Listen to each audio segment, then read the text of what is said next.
Hey everyone, welcome back to my channel. So today we are going to discuss a very important topic that is Monera Kingdom और कौन से उसके general characteristics होते हैं वो हम इस वीडियो में पढ़ने वाले हैं. ये कॉन्टिन्यूएशन में है with class 11th biology second chapter that is biological classification. So let's get into the video. तो कौन से जनरल कैरेक्टर्स हैं जो मोनेरा किंगडम के मेंबर्स शो करते हैं? तो first of all most of the Monera kingdom members show unicellular organisation, यानी दे आर मोस्टली यूनिसेलुलर. उनमें एक ही सेल होता है मोस्टली. पूरा ऑर्गेनिज्म जो है एक ही सेल से बना होगा. But yes there are multi cellular forms also and multi cellular forms are divided into two categories, colonial या फिलामेंटस. तो कोलोनियल में क्या होता है कि बहुत सारे जो इंडिविजुअल बैक्टीरिया हैं वो क्या करेंगे कि आपस में जुड़ जाएंगे और कॉलोनी फॉर्म करेंगे. ठीक है, तो कॉलोनी होगी सिंगल बैक्टीरिया की.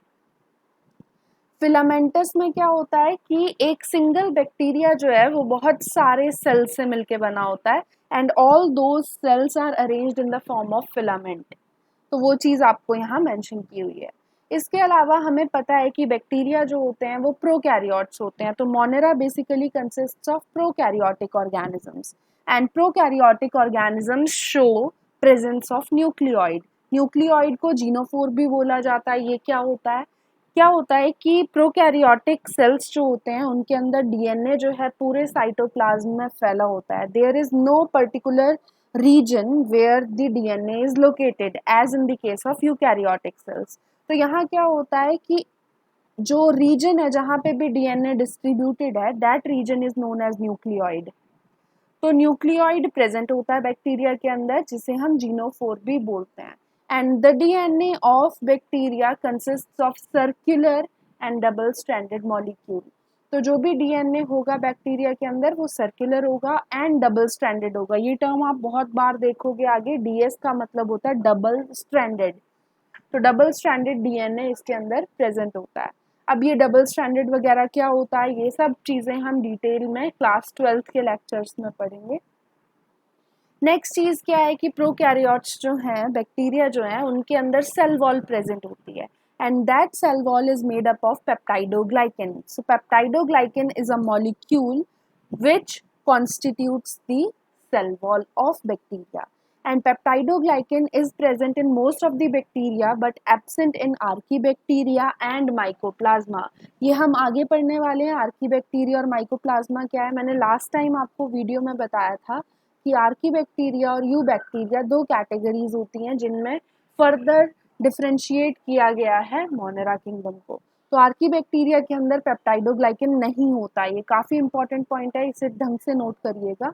नेक्स्ट चीज़ mycoplasma. Mycoplasma are known as smallest living organisms and mycoplasma के अंदर क्या होता है कि सेल वॉल नहीं होती है. तो माइकोप्लाज्मा का ये कैरेक्टरिस्टिक फीचर है, उनके अंदर सेल वॉल एब्सेंट होती है. स्मॉलेस्ट लिविंग ऑर्गेनिज्म है, स्मॉलेस्ट बैक्टीरिया है जिसके अंदर सेल वॉल नहीं होती है. नेक्स्ट चीज़ क्या होती है कि ये प्रोकैरियोट हैं जिसकी वजह से इनके अंदर जो राइबोसोम्स पाए जाते हैं उन्हें बोलते हैं 70S राइबोसोम्स.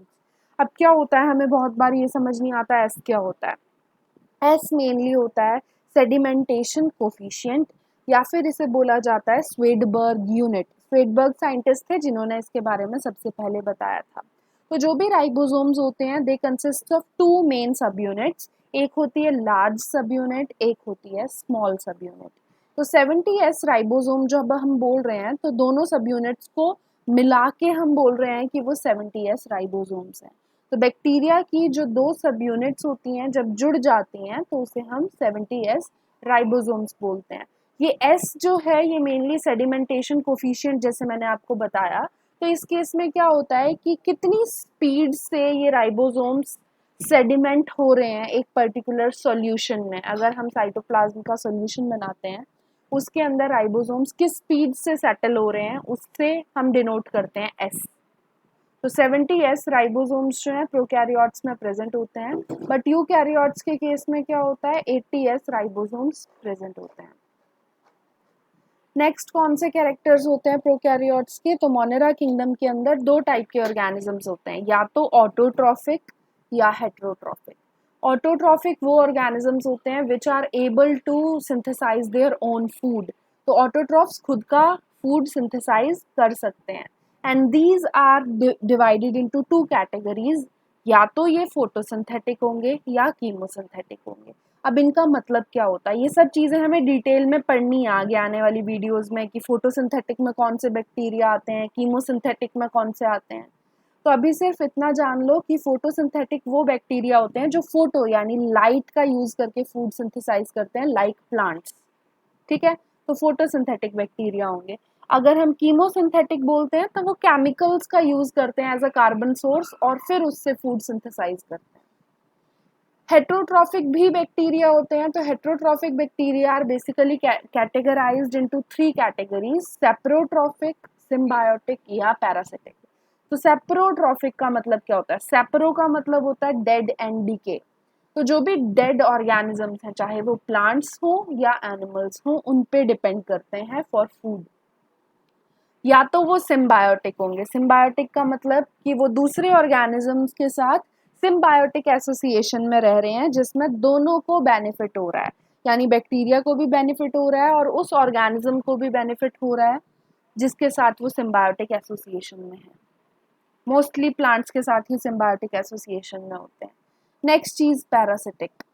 तो जो बैक्टीरिया हैं वो पैरासिटिक भी हो सकते हैं, मतलब किसी लिविंग होस्ट के ऊपर वो नरिशमेंट के लिए डिपेंडेंट है, तो पैरासिटिक होंगे। पैरासिटिक में लिविंग के लिए डिपेंडेंट होते हैं, लिविंग और होस्ट पे, एंड सेप्रोट्रॉफिक में डेड पे। यही दोनों के बीच में मेन डिफरेंस है। ठीक है, तो bacteria consist of both autotrophic and heterotrophic forms. Next क्या डिफरेंस आता है, नेक्स्ट क्या कैरेक्टर आता है जो मोनेरा किंगडम में होता है, दैट मोनेरा या बैक्टीरिया जो हम बोलेंगे, तो bacteria do not show sexual reproduction, they only possess asexual reproduction. तो एसेक्सुअल मोड से ही वो रिप्रोड्यूस करते हैं, that is fission, binary fission जिसे बोलते हैं, इन्हीं से डिवाइड करते हैं। अगर हम बात करें बैक्टीरिया की, तो there can be a chance where exchange of genetic material takes place. तो दो बैक्टीरिया के बीच में जेनेटिक मटेरियल का एक्सचेंज भी हो सकता है, but that process is not equivalent to sexual reproduction जो कि हायर ऑर्गेनिजम्स में होती है। इसीलिए हम बैक्टीरिया में बोलते हैं कि उनके अंदर पैरासेक्सुअल रिप्रोडक्शन प्रेजेंट होती है। तो ये टर्म याद रखना, पैरासेक्सुअल रिप्रोडक्शन का मतलब है कि जेनेटिक मटेरियल का ट्रांसफर तो हो रहा है दो बैक्टीरिया के बीच में, but there is no direct connection, कोई डायरेक्ट कनेक्शन नहीं है, गैमीट्स की फॉर्मेशन नहीं हो रही है, कोई कॉप्युलेटिंग एजेंट नहीं है, कॉप्युलेटिंग स्ट्रक्चर नहीं है जो जेनेटिक मटेरियल को ट्रांसफर करेगा।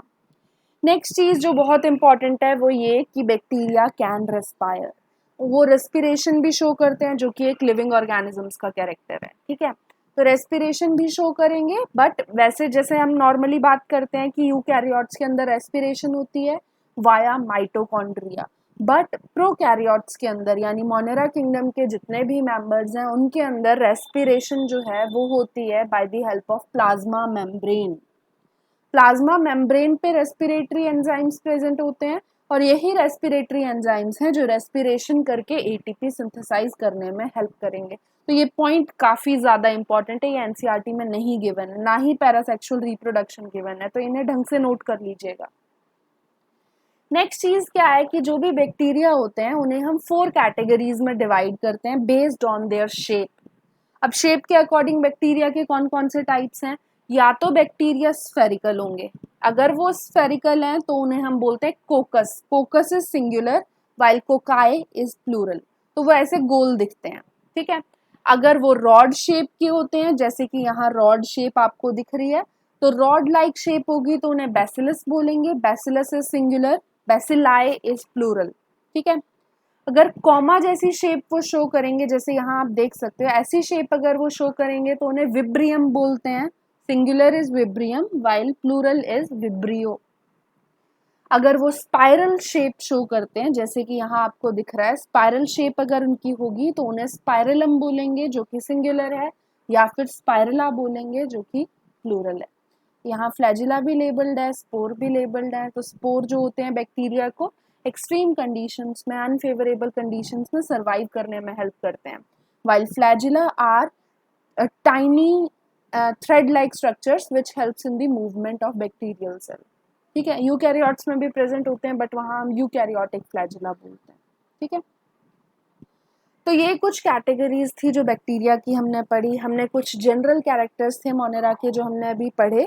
आगे आने वाली वीडियोस में हम पढ़ेंगे कि बैक्टीरिया जो हैं वो कैसे रेस्पिरेशन शो करते हैं, एरोबिक, अनएरोबिक, ये कौन कौन से बैक्टीरिया होते हैं। इसके अलावा हम ये भी पढ़ेंगे कि रिप्रोडक्शन बैक्टीरिया में कैसे होता है, उनके अंदर रेस्पिरेशन के कौन कौन से मोड्स हैं और उनके अंदर न्यूट्रिशन कैसे वो डिराइव करते हैं।